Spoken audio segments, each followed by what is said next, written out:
Voilà, donc Shanghai Direct, notre rendez-vous avec la Chine, c'est beaucoup plus sérieux. 13 000 enfants hospitalisés à cause de ce lait frelaté. Émilie Torjman, vous êtes en duplex de Pékin et on critique beaucoup chez vous les autorités chinoises qui apparemment ont mis beaucoup de temps à informer le public, Émilie.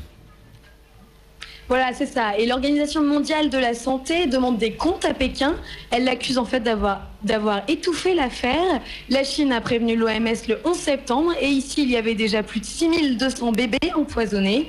Et on sait que la Nouvelle-Zélande était au courant depuis un mois qu'au moins un producteur chinois de lait vendait du lait en poudre intoxiqué avec de la mélamine. Alors ici, les journaux estiment que ce scandale a été étouffé pendant plusieurs années et ils accusent un système de contrôle de la sécurité sanitaire inefficace et corrompu. Selon le dernier bilan, je vous rappelle que 4 enfants sont morts et près de 13 000 bébés sont toujours hospitalisés. Alors, l'OMS va aider la Chine à moderniser ses laboratoires et à renforcer ses contrôles de sécurité alimentaire. Avec la mondialisation, aujourd'hui, le problème de la sécurité alimentaire chinoise est devenu un problème global. Émilie, je crois que le scandale dépasse désormais très largement les frontières chinoises et de plus en plus de pays, évidemment, bannissent le lait originaire de Chine.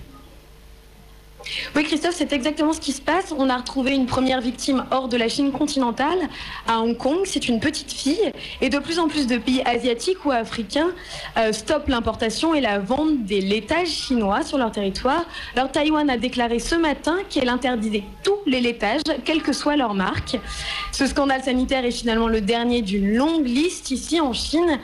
Pékin est toujours en conflit avec Tokyo à cause d'une histoire de raviolis intoxiqués aux pesticides.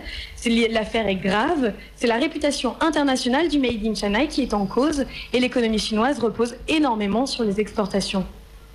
Merci Émilie Torjman en direct de Shanghai, les marchés financiers. Antoine, un peu de sérieux franchement.